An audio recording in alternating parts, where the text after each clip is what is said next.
Psalm 18, 30 to 36. As for God, his way is perfect. The word of the Lord is flawless. He is a shield for all who take refuge in him. For who is God beside the Lord? And who is the rock except our God? It is God who arms me with strength and makes my way perfect. He makes my feet like the feet of a deer. He enables me to stand on the heights. He trains my hands for battle. My arms can bend a bow of bronze. You give me your shield of victory, and your right hand sustains me. You stoop down to make me great. You broaden the path beneath me, so that my ankles do not turn over. Lord, as we consider what has changed in our lives, our country, and in your world, in the previous months, we acknowledge you as unchanging, constant, and faithful. As verse 31 says, who is the rock except our God? We are grateful for things we have previously taken for granted: food, shelter, bird song, and places to walk. At other times, we have felt anxious, bewildered, or overwhelmed. As we come to you today, we may have differing experiences and emotions shaping our thoughts. Verse 30 says, you are our shield and we take refuge in you. We bring before you now people and situations we are aware of who need your strength and protection at the moment.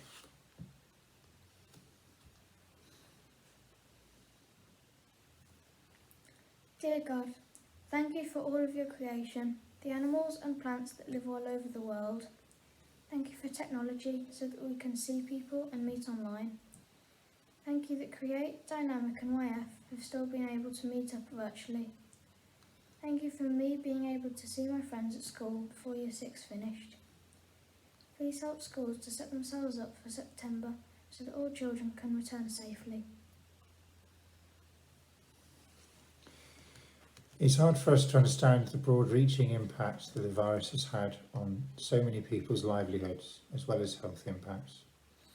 It seems that the impact on the more vulnerable and less affluent has been especially hard. For those that have lost jobs as a result of the coronavirus, and those whose businesses have been impacted, we pray for comfort, peace, and a route ahead to rebuild livelihoods. One of the impacts of the virus and the lockdowns has seemed to be some re-evaluation of priorities, including a renewed appreciation of those who work hard to look after others, a value in relationships over material possessions, and a care for our environment. We pray that this would continue and we'd all be able to contribute to a recovery more aligned with biblical values. We pray that governments and senior leaders look beyond measures of economic growth and consider well-being at the heart of policies. There's been more awareness and gratitude for the critical roles of care workers, health workers and others. We pray that this translates into real fundamental change in how their contribution is valued. And Lord, we recognise our responsibility to look after your creation.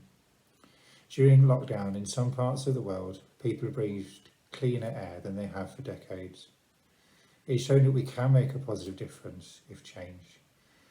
We pray that this will spur strong motivation to take the drastic sacrificial action that's needed for the sake of future generations.